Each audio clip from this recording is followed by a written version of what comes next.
পৃথিবীতে দেখা গেছে গরিব এবং মধ্যবিত্ত পরিবারের মানুষই বেশিরভাগ মেধাবী।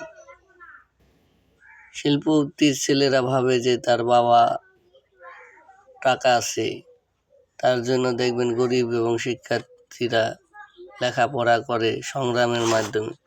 যখন রাষ্ট্রের দুর্নীতি হয়, তখন নিয়োগ পদ্ধতি যদি ভালো না হয়, তখন যাদের অর্থনীতি অবস্থা ভালো তারাই ওখানেই করে।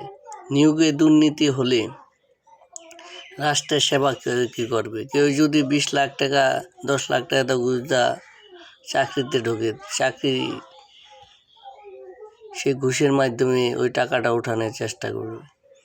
অনেক দেশে আছে বিশ্ববিদ্যালয় পর্যায়ে কিংবা যে কোনো শিক্ষা প্রতিষ্ঠানে ভালো রেজাল্ট করলে সরাসরি চাকরিতে নিয়োগ। তার মতামত জিজ্ঞাসা করে কোঠা খালি হলে ওই সিস্টেম আমাদের দেশেও চালু করা উচিত। শিক্ষাক্ষেত্রে যারা মেধাবী, যার এলাকায় দেখবেন চাকরির ক্ষেত্রে তারা পিছিয়ে আছে, কারণ দুর্নীতি। তাই দুর্নীতি রোধ করা উচিত।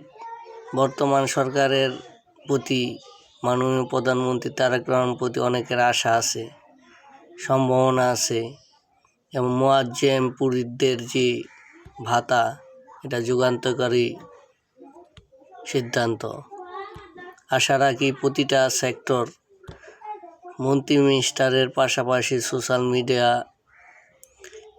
তারপর পত্রপত্রিকার মাধ্যমে মানুষের মত বিনিময় দেবে, অনেক সময় প্রকাশ পায়, তা থেকে সিদ্ধান্ত নেওয়া উচিত।